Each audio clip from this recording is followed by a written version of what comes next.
잠언 31장 1절 2절입니다.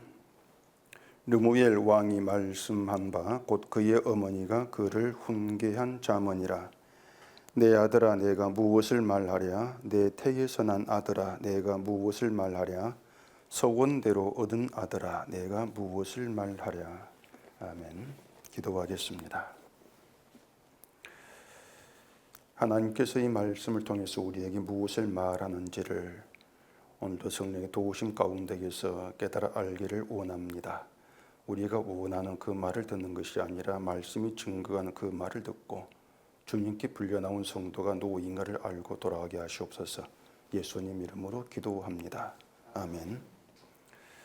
자, 우리가 인간으로서 분명히 받아들여야 될 사실이 있습니다. 그게 뭔가 하면은 하나님을 믿는다고 하는데 정작 하나님에 대해서 아는 건 아무것도 없다. 이것이 인정이 돼야 됩니다. 하나님이 누구신가로부터 시작해서 하나님께서 하시는 일이나 또 하나님의 뜻이라는 것, 여기에 대해서 우리 지식으로 얘기할 수 있는 것은 없습니다. 그런 우리가 하나님에 대해서 얘기를 한다면 그건 오직 성경을 근거로 해야 된다. 이것이 이제 우리에게 굳건히 좀 세워져 있어야 되죠. 우리가 알아야 될, 우리가 증거해야 될 하나님에 대한 이야기는 모두가 다 성경에 있는 것입니다. 따라서 이 성경을 근거로 하지 않은 것은 모두 날조된 유언비어라 이렇게 얘기할 수가 있는 것이고, 또 사람들을 선동하는 가짜 뉴스와 같다. 그렇게 생각할 문제인 것이죠. 천국이 어떤 곳이고 또 어떤 사람이 천국에 들어가고 누가 하나님의 아들인가, 이러한 문제에 대해서 우리가 이런 말 저런 말 더해가면서 떠들어 봐야 참된 답은, 참된 진실은 성경에 있고 성경으로 드러나게 되어 있습니다. 우리가 땅에서 하는 말들이 제법 그럴듯해서 그게 성경적인 답이 되는 것 같다, 이런 생각이 든다 할지라도 참된 답은 성경에 있다, 또 성경으로 드러난다. 무엇보다 이런 태도가 좀 필요하다고 할 수가 있는 것이죠. 이런 생각으로 성경에 집중하는 게 이제 성도된 태도라고 할 수가 있는 것이란 말입니다. 지난 주일에 무안공항에서 비행기 사고로 179명이 사망했는데, 지금 사고 원인을 두고 이런저런 짐작들, 추측들이 이제 많지 않습니까? 새가 엔진에 들어가서 엔진 사고로 일어나는 것으로 본 시가 대다수이긴 한데, 문제는 랜딩 기어가 왜 내려오지 않았는가, 이런 걸 두고 전문가들이 나와가지고 여러 가지 말을 하고 있거든요. 그런데 결국은 다 추측이고 짐작이에요. 답은 결국은 그 비행기 모든 사정을 담고 있는 블랙박스에 있죠. 그 블랙박스라는 것에 조종사의 대화가 다 녹음되어 있고, 또 조종사들이 어떤 대화를 했는지 그걸 우리가 알게 되어지면은 그때서야 땅에는 우리가 하늘에 있었던 그 사정들을 알게 된단 말입니다. 랜딩 기어가 고장이어서 내리지 못했는지, 고장이면 왜 또 수동으로 내리지 못했는지, 이건 우리가 땅에서 알 수가 없어요. 말씀드린 걸 짐작을 할 뿐이지. 땅에서 알 수 없는 하늘의 일, 그건 조종사의 사정이고 조종사들만 알고 있는 거죠. 그 조종사의 사정이 담긴 블랙박스, 그게 답이란 말입니다. 물론 그것도 블랙박스가 어느 정도 정보가 담겨 있는가 여기에 따라서 달라지겠죠. 블랙박스에 담긴 정보만큼 우리가 알 수가 있단 말입니다. 결국 블랙박스라고 하는 것이 진실의 상자가 되는 셈이 되겠죠. 그 상자가 진실을 내어놓으면은 우리가 땅에서 이런저런 추측과 짐작으로 쏟아내는 모든 말들이 일시에 정리가 싹 되는 거예요. 무엇이 진리고 무엇이 진리가 아니었던가, 진실이 아니었던가 정리가 될 거 아니겠습니까? 그런 데 본다면 성경이 블랙박스다, 이렇게 얘기할 수가 있겠죠. 이 성경에는요, 땅에 있는 우리가 알 수 없는 하늘의 사정이 담겨 있습니다. 하늘의 사정은 우리가 몰라요. 땅에서 하는 말들은 그렇게 분립박아서 성경이 증거한 답의 내용 앞에서 입을 막을 수밖에 없어요. 성경이 답이고 진리니까. 근데 문제가 하나 있습니다. 뭔가 하면은 이 성경을 땅에서 했던 자기의 말에 맞춰서 이제 해석을 하는 거죠.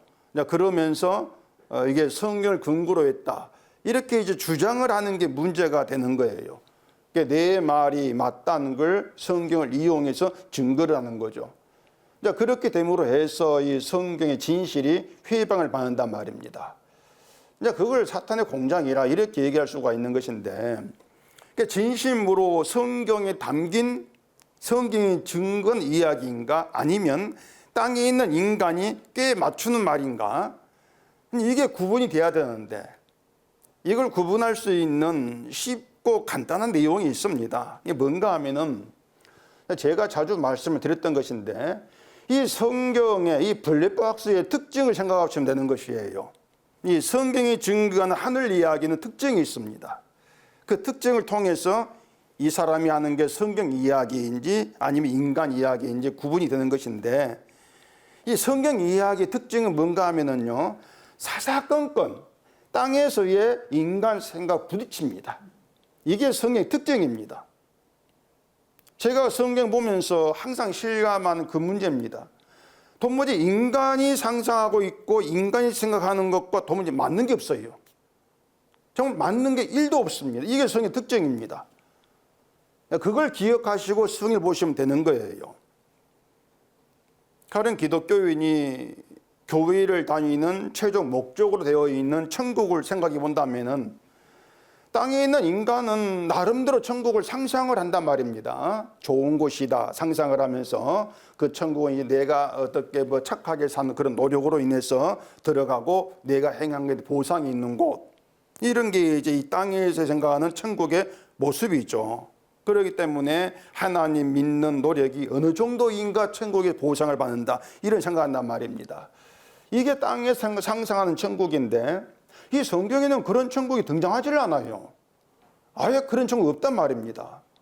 만약에 천국이 실제로 그런 나라로, 사람의 상상과 맞는 나라로 존재한다면은 성경은 앞의 말과 뒤의 말이 맞지 않고 서로 충돌하는 그런 결과가 된단 말이에요.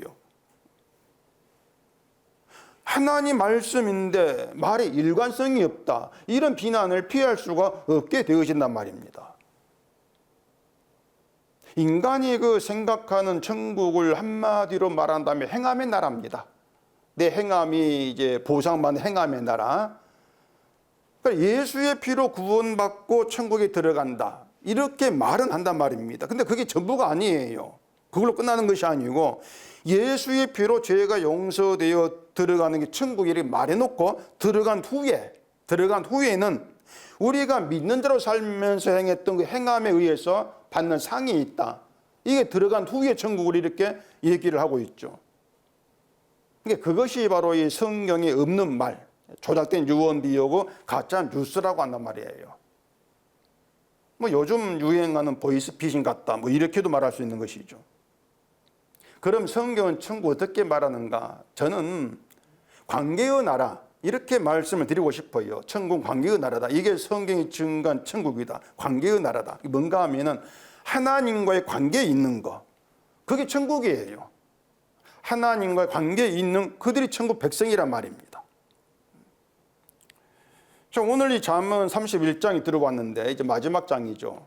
그 마지막 장이 르무엘 왕의 어머니가 르무엘을 훈계한 잠언, 이렇게 이제 되어 있습니다.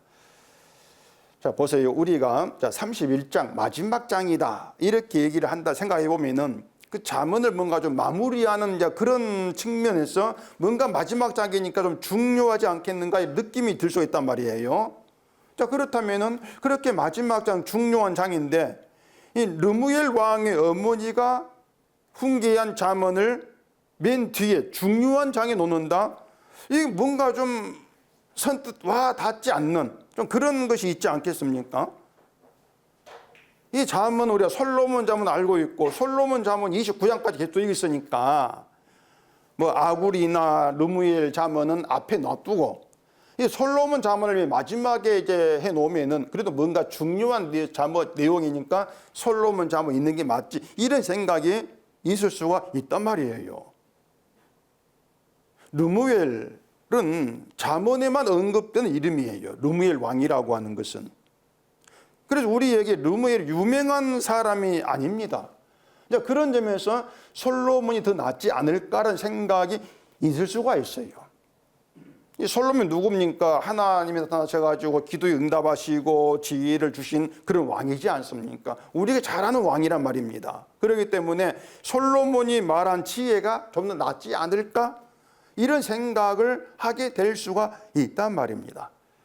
자, 그럼 우리가 그렇게 생각했다고 했을 때 그런 생각에 잘못된 것이 뭔가? 결국은 사람에게 시선을 두는 것이죠. 사람에게. 우리가 그걸 잘하고 있는 거예요. 사람에게 시선을 두는 거. 그 사람 나에도 되는 것이죠. 잠언은 지혜의 말씀이고 이 지혜는 사람에게서 나온 것이 아닙니다. 솔로몬의 잠언이든 아굴의 잠언이든 르무엘 어머니 잠언이든지 간에 이 잠언은 사람이 아니고 그들도 솔로몬도 아니고 아굴도 아니고 하나님에게서 나온 지혜의 말씀이에요. 그런 점에서 누가 이 잠을 얘기했느냐 간에 무게는 다르지가 않습니다. 똑같이 하나님께 나오는 말씀이니까. 인간으로는 세상의 위치나 지위가 다르죠. 인간으로는. 솔로몬, 아굴 분명히 다르단 말입니다. 그 지혜는 다르지가 않아요. 여기에 대해 베드로가 한 말이 있거든요. 얘는 언제든지 사람의 뜻을 나는 것이 아니고 오직 성령의 감동하심을 받은 사람들이 하나님께 받아 말한 것이다. 그걸 성경으로 얘기하고 있단 말이에요. 인간이 말이 아니고 하나님 말씀을 받은 것인데 그것도 그 사람이 똑똑해서 그 지식을 받은 것이 아니고 성령의 감동이에요. 성령의 감동이라고 하는 것은 그 인간이 미련하고 똑똑하고 IQ 얼마고 아무 상관없다는 것입니다. 성령에 개입해서 받은 말씀이니까. 그렇기 때문에 인간은 말씀에 대해서는 내가 더 낫다 이렇게 얘기할 것이 없는 거예요. 누가 복음을 전한다 할지라도 내가 복음을 전하니까 내가 더 나은 사람이지 이렇게 나온다면은 결국은 그 사람 복음을 전하고 멸망받을 생각을 해야 한단 말이에요. 그래서 바울도 자기를 경계를 했죠. 고린도전서 9장에 보면은 자기 신이 자기 몸을 쳐 복종하게 한다. 바울이 그렇게 말을 했는데 그 이유가 뭐냐면은 내가 남에게 전파한 후에 내가 도리어 버림을 당할까 두렵다. 그걸 두고 바울이 믿음이 있니 없니 그렇게 말하는데 그 믿음 문제가 아니에요. 바울이 자기를 경계한단 말입니다. 그러니까 바울은 내가 복음을 전한다는 것이 구원의 보증이 아니라는 것입니다. 내가 복음 전하니까 나 구원받아 이게 아니라는 것이에요. 바울은 자기를 철저하게 그냥 하나님이 복음을 전하는 용도, 그 그릇을 사용하신다 이렇게 자기를 봤단 말입니다. 그게 바울 시각이에요. 내 힘으로 전한 것도 아니고 내 지식으로 깨달은 복음도 아님을 알았던 것이죠. 근데 저는 이것이 바울이 복음에 붙들린 자의 모습 그렇게 보는 것이죠. 복음에 붙들렸기 때문에 복음에 의해서 인간이 나란 존재 있지 않는 것이란 말입니다. 나는 이런 존재구나 있지 않고 자기를 경계하는 것이죠. 자기가 자기를 믿지 않는 거예요. 이게 복음에 붙들린 자의 태도란 말입니다. 여기 그 르무엘이라는 사람이 누군가에 대해서 여러 말들이 있어요. 어떤 사람은 솔로몬의 다른 이름이다 이렇게 얘기하기도 하고 그렇게 되면 르무엘 왕의 어머니는 밧세바가 되겠죠. 그리고 밧세바 훈계한 잠언 이런 뜻이 되겠죠. 그것도 땅에 있는 사람들 추측이고 상상입니다. 솔로몬의 다른 이름이다 이렇게 말할 근거가 되는 게 아무데도 없어요. 또 어떤 사람은 이제 왕이라고 하니까 이스라엘 왕이라고 할 수 있는데 이스라엘에는 르무엘 왕이 없다. 그럼 이 르무엘은 이방 나라의 왕일 수가 있다. 이렇게 말합니다. 그것도 상상이죠. 그런데 이 잠언에서 르무엘 왕이 누구냐? 아무 중요하지가 않아요. 그걸 알아서 뭐 하겠습니까? 르무엘이 솔로몬이든 이방 나라 왕이든 그 어머니가 훈계한 잠언의 내용 그게 중요한 거죠. 어떤 잠언인가 이게 중요한 것이죠. 르무엘이 뭐 솔로몬이 되고 그 어머니가 밧세바가 훈계한 자문이랄지라도 내용은 결국은 달라지지 않을 것이고 우리에게 준 지혜의 말씀이다. 그 의미도 달라지지가 않아요. 그럼 된 것이란 말입니다. 그러니까 뭐 우리는 르무엘 왕이란 사람의 어머니가 훈계한 자문 뭐 그렇게 알고 있으면 되는 것이죠. 자, 뒤에 2절 봐보십시다. 내 아들아 내가 무엇을 말하랴? 내 태에서 난 아들아 내가 무엇을 말하랴? 서원대로 얻은 아들아 내가 무엇을 말하랴? 중요한 건 여기에 있어요. 아들아, 이걸 3번 이제 반복해서 말하는데 이 아들아 이렇게 부르는 게 뭐 생각하기에 따라서는 별로 중요하지 않게 들릴 수가 있습니다. 어머니가 아들을 아들아 이렇게 부르는데 이게 뭐 중요한가? 그냥 일반적이고 당연한 그런 내용으로 들릴 수가 있죠. 그런데 이 성경에서 아들아 이렇게 부르는 것은 관계예요. 어머니와 아들의 관계를 지금 생각하게 한단 말입니다. 그 점이 중요한 것이에요. 그냥 어머니 아들 그것이 아니고 어머니와 아들의 이루게 된 관계, 여기에 중요성이 있단 말입니다. 제가 앞에서 말씀드린 것처럼 천국은 관계의 나라다 이렇게 말씀드리지 않습니까? 관계의 나라다. 그런 점에서 이 관계를 제대로 아는 게 중요해요. 이 관계라고 하는 것은 뭐 우리가 세상을 살아가는 데 필요해서 맺은 인간관계가 아닙니다.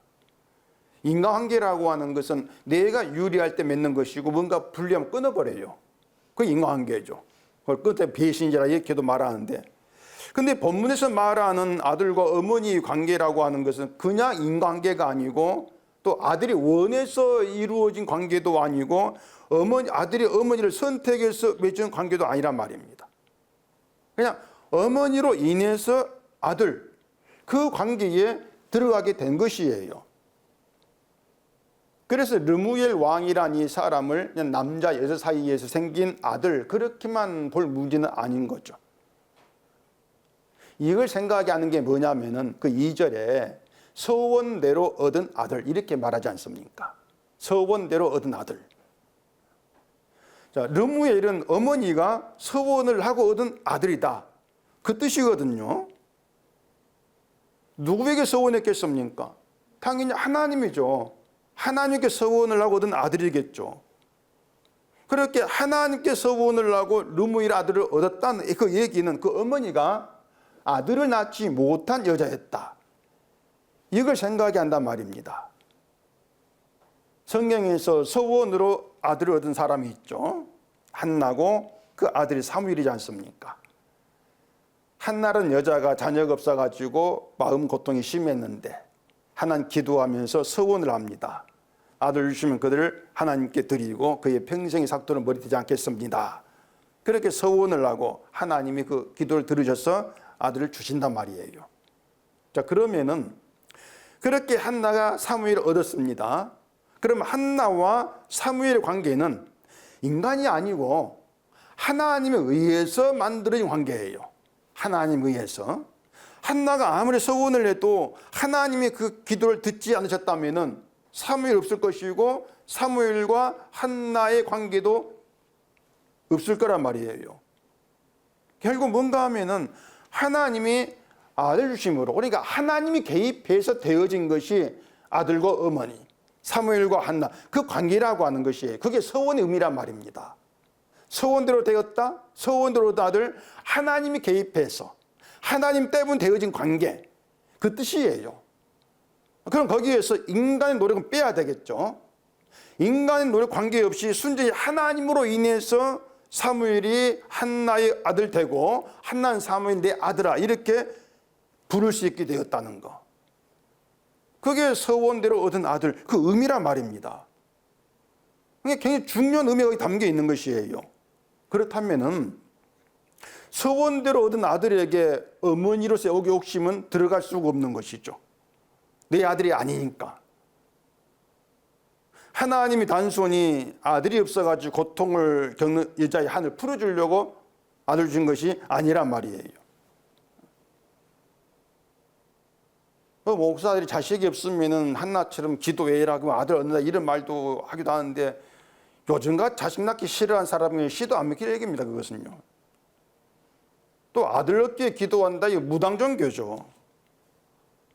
소원대로 얻은 아들에게서 아들을 낳지 못한 여인의 힘으로는 얻을 수 없는 아들, 그걸 먼저 염두에 두셔야 돼요. 다시 말하자면 거기에는, 그 관계에는 인간의 노력 힘은 못 들어가. 인간으로 이루어진 관계가 아니야. 그렇게 봐야 될 문제라고 하는 거죠. 따라서 이 어머니가 내 아들아, 르무엘을 두고 내 아들아 이렇게 부르고 있는 말은 단순히 내가 낳은 내 아들, 그런 의미에서 부른다기보다도 소원으로 인해서 하나님이 준 하나님의 아들, 그 의미로 듣는 것이 옳다고 할 수 있단 말입니다. 그게 소원의 의미가 되는 것이에요. 나의 노력으로, 나의 힘으로 얻은 아들이 아니다. 이처럼 르무엘 왕과 어머니의 관계는 남자 여자라고 하는 인과관계에서 나온 인간의 노력으로 얻어진 결과물이 아니죠. 얘기한 것처럼 하나님의 개입으로 이루어진 관계다. 그게 아들이다.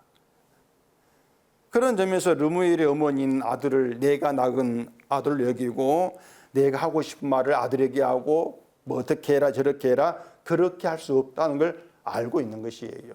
그래 지혜의 말로 아들을 훈계하고 있는 것이죠. 그 의미가 뭐냐, 내 아들이 아니야 너는, 그 뜻이에요. 내 욕심을 아들에게 요구하지 아니한다, 이건 내 아들 아니다, 그 의미가 있다, 그런 얘기입니다. 일반적으로 그 어머니가 아들에게 원하는 거 어머니 욕망이지 않습니까? 엄마들이 아들에게 뭐 하는 말 잔소리라고 하는데 그 말은 거기가 다 그 엄마의 소원 욕망이 들 실려 있는 거예요. 그러니까 이렇게 되어라 저렇게 되어라, 이건 엄마가 원하는 것이지 자식의 소원이 아니거든요. 그래 기독교인 자식을 낳으면은 뭐 하나님 주신 선물 이렇게 말은 하는데 그냥 그걸로 끝이에요. 그 다음부터는 여전히 이제 엄마의 욕심이 이제 들어가고 있죠. 요즘은 초등생 의대마도 있다고 하는데 거기에 또 엄마들이 많이 몰린다 그래요. 그처럼 엄마의 욕망이 자식 개입되어 있는 것이죠. 근데 이건 성경에서 말하는 아들이 아니에요. 그 관계가. 그러니까 내 아들을 일으켜 주십시오. 이건 성경에서 얘기하는 그 아들에게 요구하는 그런 선물 소원도 아니고 하나님이 개입한 일도 아니라는 것을 우리가 알아야 한단 말입니다. 아들이라는 말이 나와서 지금 이런 말씀 드린 것인데, 본문은 내 자식을 어떻게 키워야 되는가 지금 그런 문제를 말하고 있는 게 아니에요. 그렇게 봐버리면 또 자식 없는 사람들은 아니 내 이야기가 아니네 이렇게 또 보지 않겠습니까? 오늘 본문의 아들은 우리 얘기예요. 우리 얘기. 그렇게 들으셔야 돼요. 무엇이 그런가 하면은 얘기한 것처럼 어머니가 서원대로 얻은 아들아, 그게 바로 우리 얘기다. 그렇게 다가와지게 되어진단 말입니다. 그러면은 자, 그 말 어머니가 내 아들아 이렇게 불렀을 때에 그 부름을 들은 아들은 자기를 어떻게 생각을 해야 되겠습니까? 어머니가 날 낳았어. 이것은 서원대로 얻은 아들, 그걸 무시하고 있는 것이죠. 다시 말해서 어머니와 아들이 나 사이에 개입되는 서원이 개입되어 있다. 그걸 놓치면 안 된다는 얘기입니다. 서원이 개입되어 있어. 하나님이 어머니의 서원을 들으셨고 그 결과물로 나 르무엘이라는 사람이 존재하게 되었다. 그 생각이 바르단 말입니다. 이 관계는 세상의 어떤 어머니와 아들 사이에서는 찾을 수 없는 관계예요. 세상에 아들을 낳지 못해서 하나님께 서원을 하고 아들 얻었다고 말할 사람이 뭐 있을 수는 있겠죠. 근데 그건 그냥 인간이 하는 이야기고 한나로 끝나는 거예요. 한나 이야기는. 제2의 한나, 제3의 한나가 존재는 아니란 말입니다. 다시 말씀드릴게요. 르무엘과 어머니의 관계에는 서원을 들으신 하나님이 개입되어 있습니다. 인간의 힘이 아니고 하나님의 개입으로 되어진 아들과 어머니의 관계, 이걸 아시라는 얘기입니다. 그러면은 지금 이 세상에서 인간의 힘이 아니라 하나님의 개입으로 되어진 아들이 있다. 그렇다면 그가 누구겠습니까? 그게 성도죠. 성도가 하나님의 개입으로 되어진 하나님의 아들, 그 얘기란 말입니다. 그러니까 성도가 뭐냐면은 서원대로 얻은 아들이에요. 서원대로. 그럼 누가 서원을 냈는가? 누구겠어요?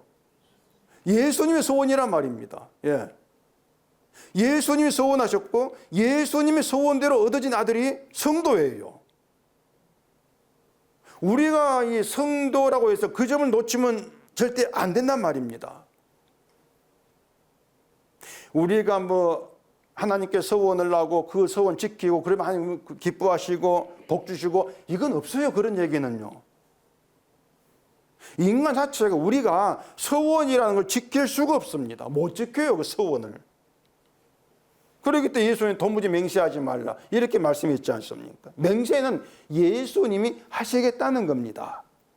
맹세하시고 그 맹세를 이루실 분은 예수님밖에 없죠. 그렇게 예수님의 맹세, 예수님의 서원대로 얻은 아들이 성도다. 때문에 성도는 인간의 힘으로 되어진 아들이 아니고 성도란 존재 속에 인간 힘이 들어가면 안 된다. 이게 전제되어 있다는 얘기예요. 우리가 나를 성도라고 생각하신다면은 나에게 개입된 것은 내 힘도 아니고 나의 선함, 나의 착함도 아니고 하나님의 능력이야. 그렇게 생각해 주시란 얘기입니다. 나는 빼란 얘기예요. 자꾸 내 걸 섞지 마시고 오직 나는 빠지고 하나님의 능력, 하나님께서 하신 일 그것만 집어넣고 생각하시란 얘기입니다. 때문에 성도는요, 내가 한 것은 아무것도 없이 존재하는 게 성도예요. 이게 복음입니다. 이것이.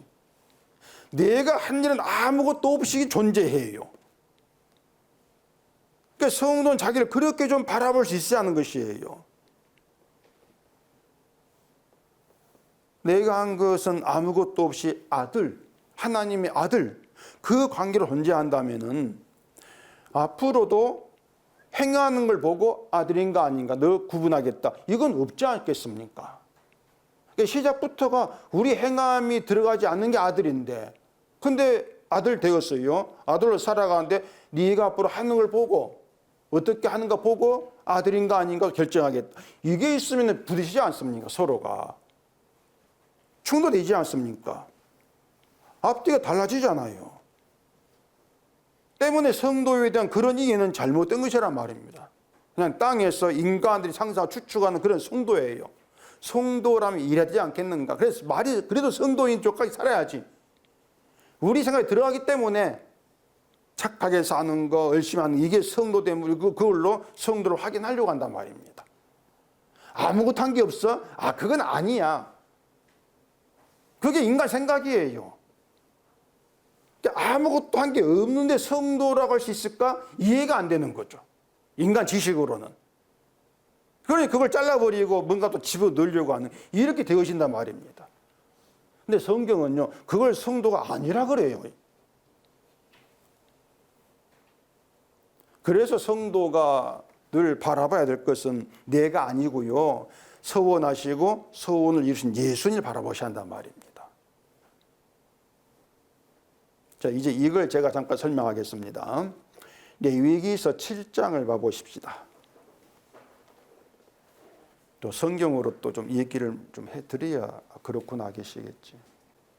레위기 7장 15절입니다.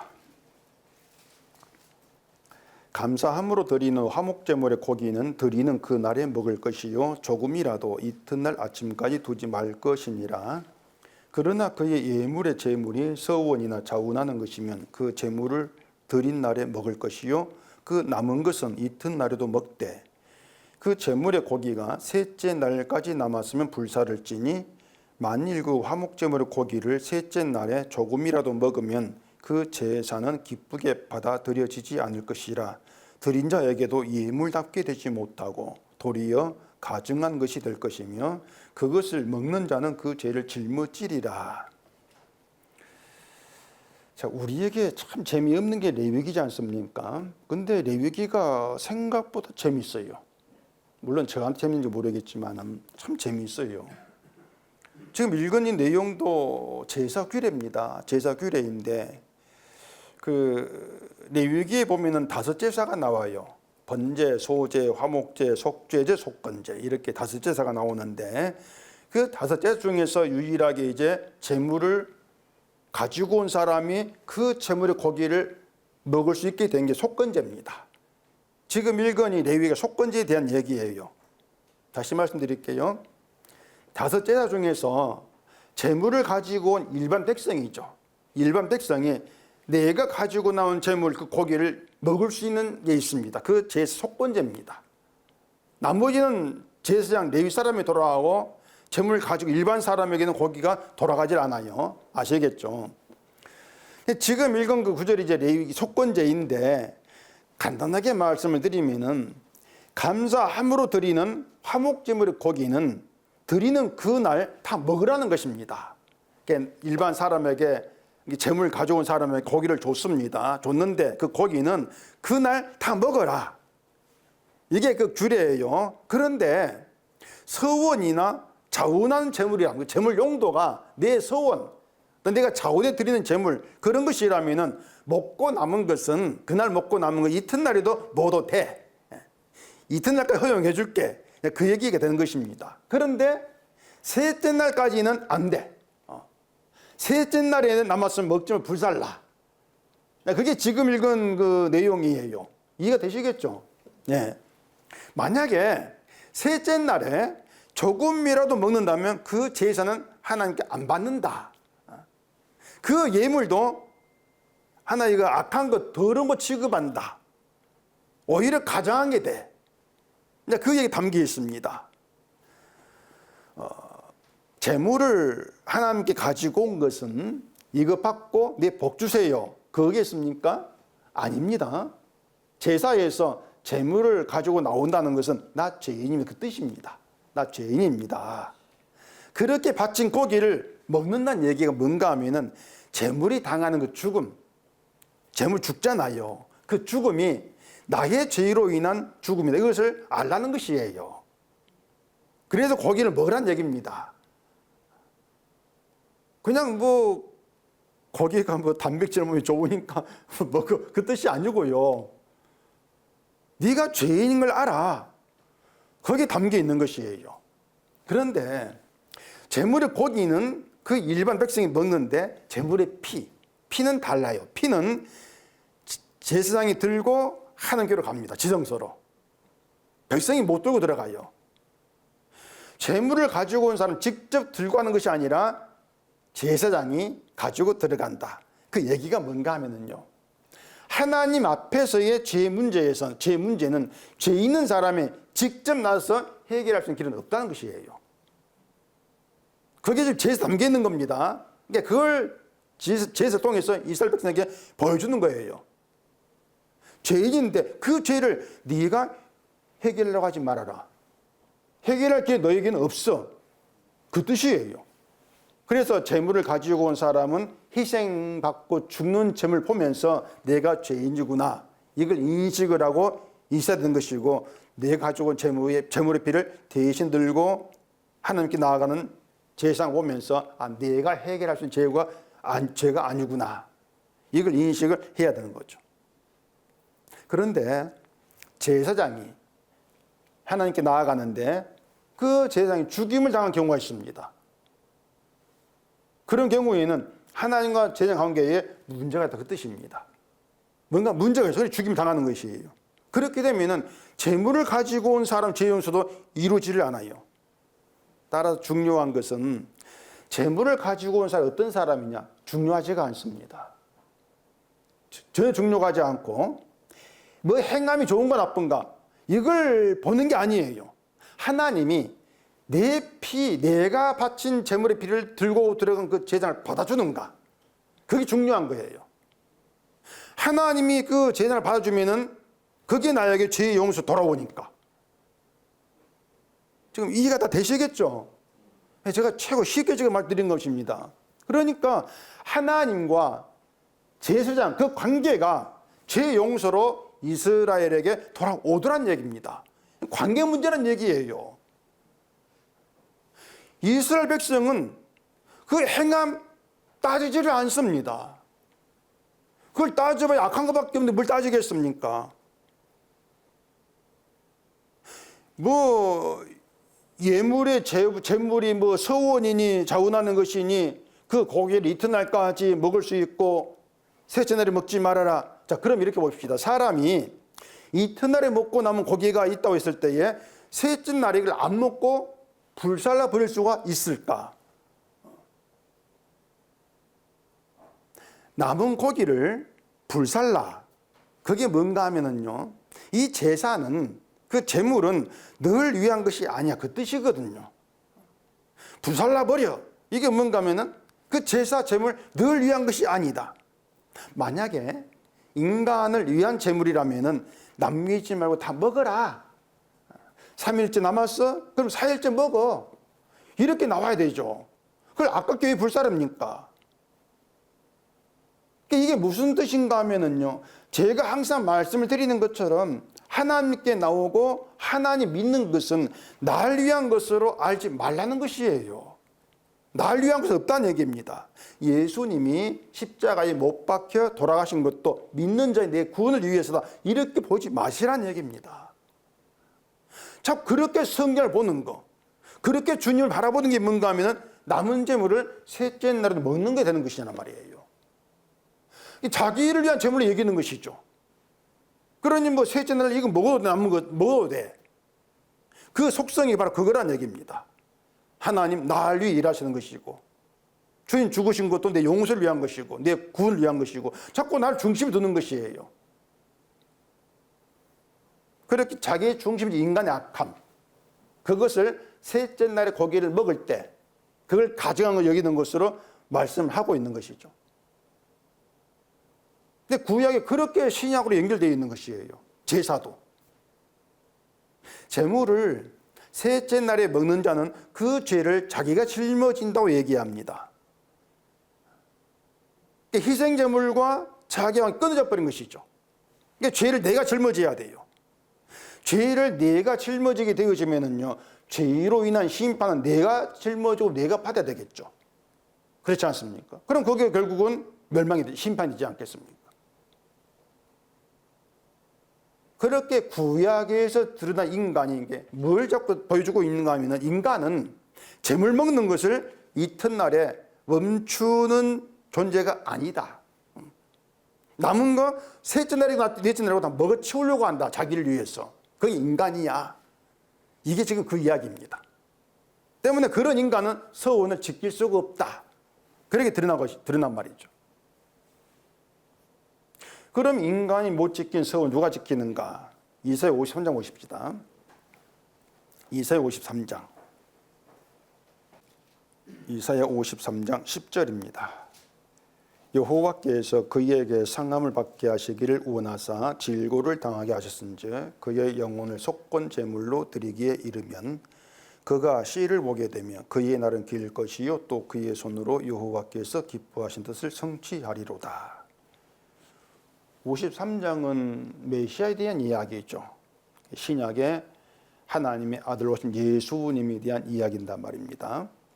자, 인간은 속건 제물을 드릴 수 없다고 말씀을 드렸습니다. 소원도 못 지키고 우리가 드리지 못한 그 속건 제물을 우리의 질고를 지고 우리의 슬픔을 당하시고 우리 허물과 죄악 때문에 찔리고 상하실 그런 분으로 오신 예수님이 자기를 속건 제물로 드린다, 그 뜻이에요. 속건 제물의 완성은 예수님으로 되어지는 것이죠.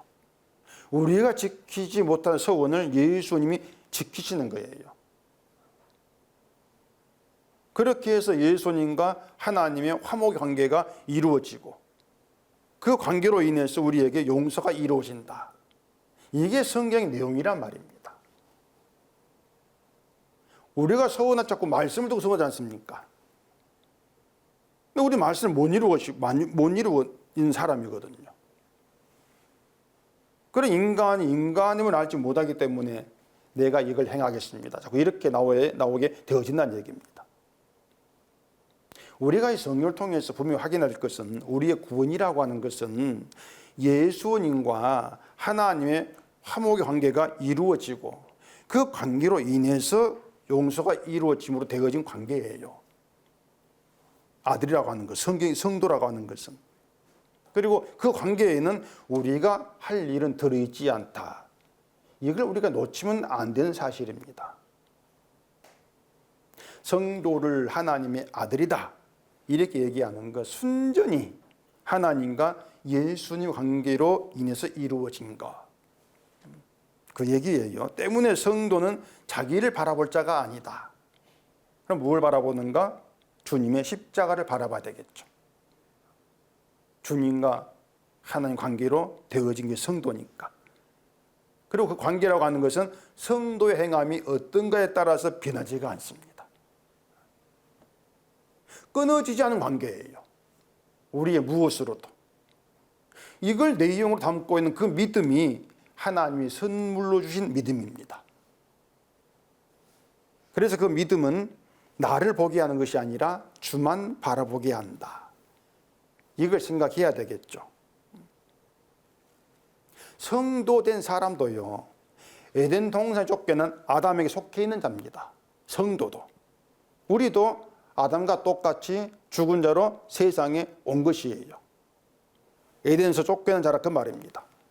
그 쫓겨난 인간이 몇 천년 세월이 흘러도 다시 에덴 돌아갈 수 인간으로 개선되는 거 없습니다. 절대 개선되지가 않습니다. 개선의 여지가 없어요. 인간이라고 하는 것은.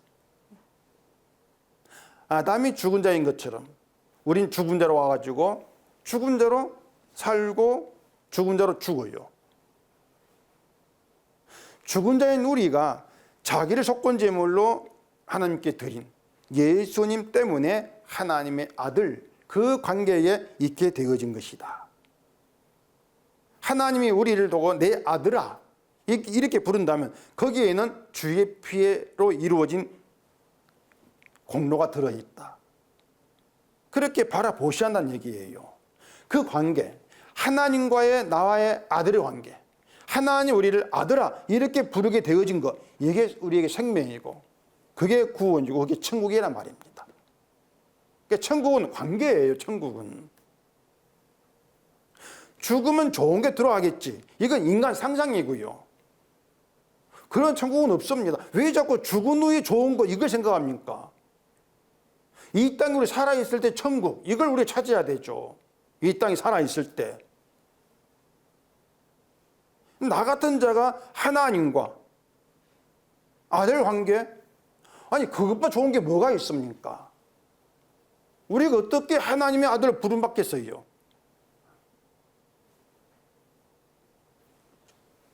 그래서 지금 세상을 살아가는데 무엇이 있고 없고는 무의미한 것입니다.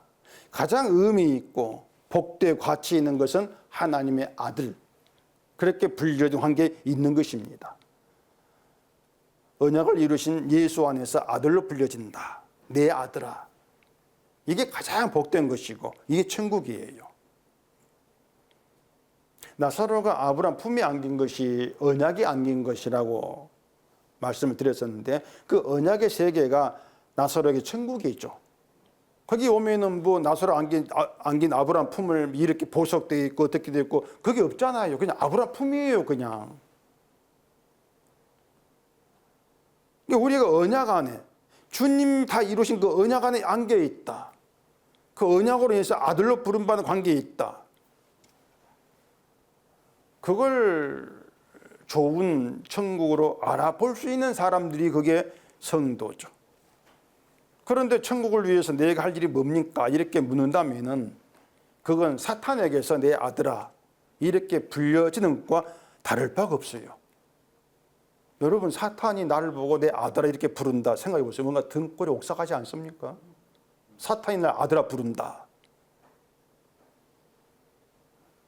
사탄이 부를 때 이게 굉장히 부드럽게 부릅니다. 내 아들아 이렇게. 정말 아들인 것처럼. 우리가 성경을 두고 생각해 보면은 등골이 옥삭한 이야기예요. 그 사탄이 천사로 가장을 하고 부르고 그 부름에 따라가요, 사람들이.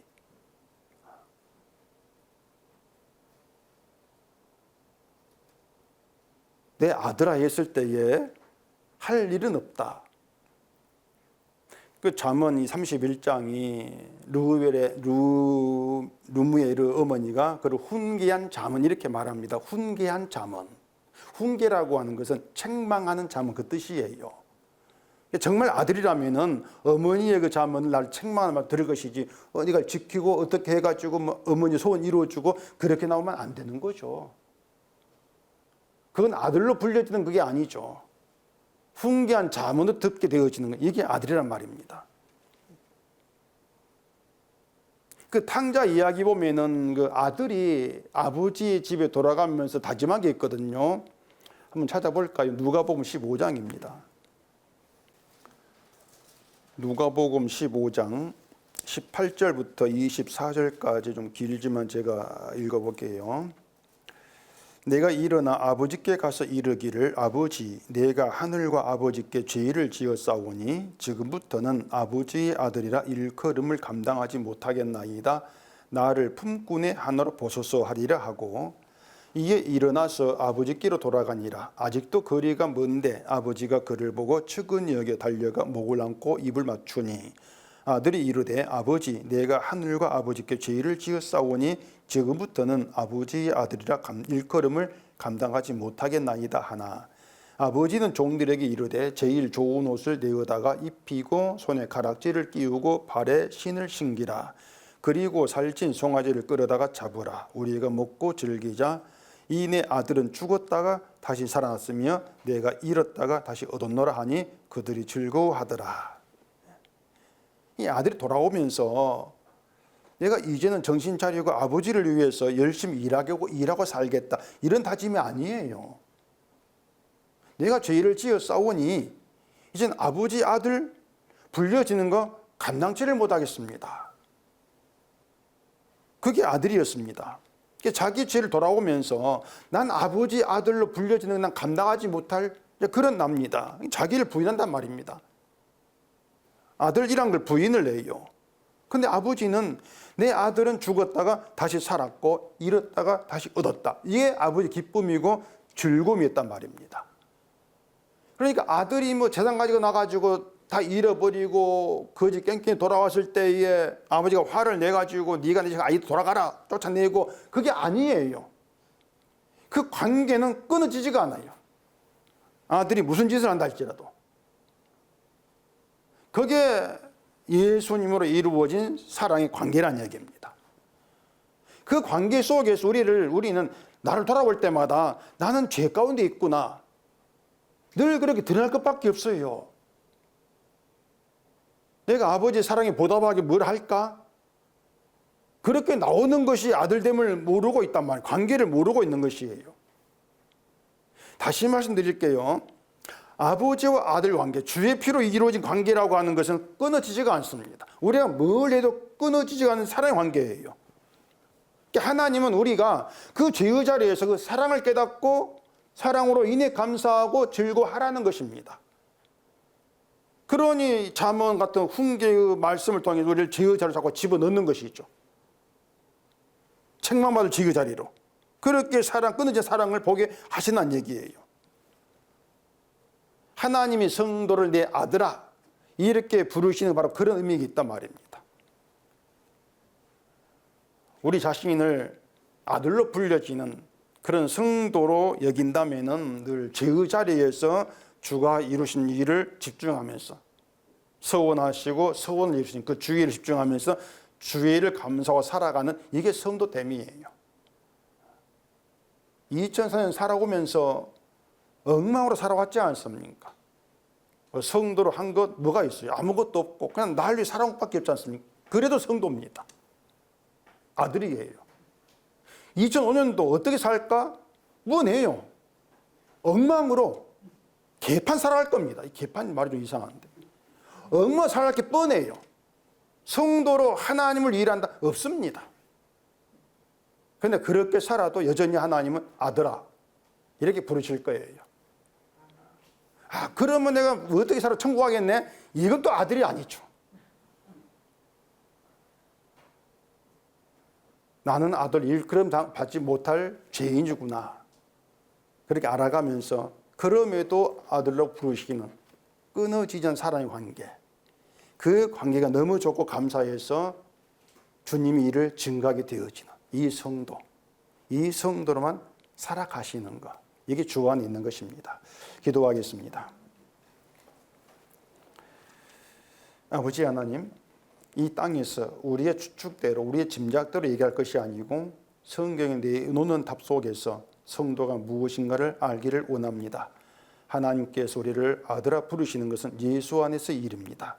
주의 피가 근거되어서 이루어진 것임을 깨달아 알게 하시고 오직 아들 불리는 자리에서 주를 바라보고 주님이 이루신 사랑의 일을 증거하고 나타나는 저희가 되게 하시옵소서. 예수님 이름으로 기도합니다. 아멘.